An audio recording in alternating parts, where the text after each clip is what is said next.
গাধাকে সৃষ্টি করার পর তাকে বলা হলো সকাল থেকে সন্ধ্যা পর্যন্ত তাকে ক্লান্তিহীন পরিশ্রম করতে হবে,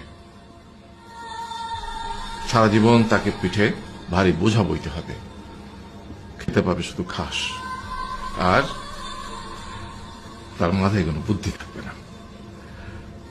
তার আয়ু হবে 50 বছর।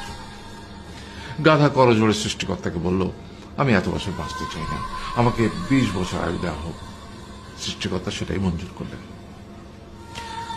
কুকুরকে যখন সৃষ্টি করা হলো তখন তাকে বলা হলো যে সে হবে মানুষের সবচেয়ে বড় বন্ধু, কিন্তু সে খাবে মানুষের উচ্ছিষ্ট, এবং তার আয়ু হবে 30 বছর।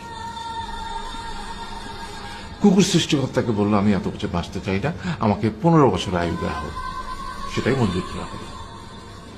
এরপর বানরকে বলা হলো, তুমি শুধু গাছের এ ডাল থেকে ও ডালে ঝুল খাবে এবং নানান রকম ফন্দি ফিকির করে মানুষকে আনন্দ দিবে, তোমার আয়ু হবে 20 বছর।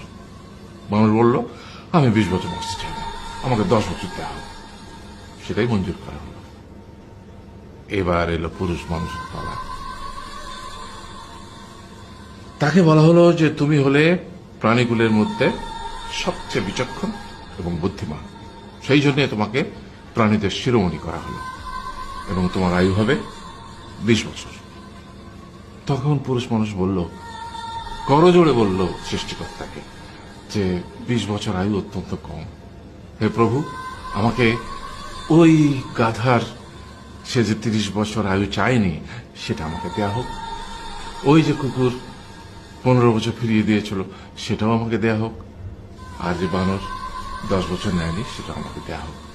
20 বছর অত্যন্ত কম, আমি দীর্ঘদিন বাঁচতে চাই। সৃষ্টিকর্তা সেটাও মঞ্জুর করলেন। তারপর কি হলো?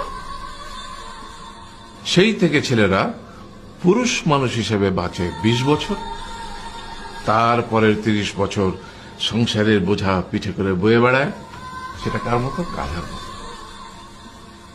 তারপরের 15 বছর সে তার ছেলে মেয়েরা যা দেয় সেই রকম ঠিক কুকুরের মতো উচ্ছিষ্ট খেয়ে বাঁচে।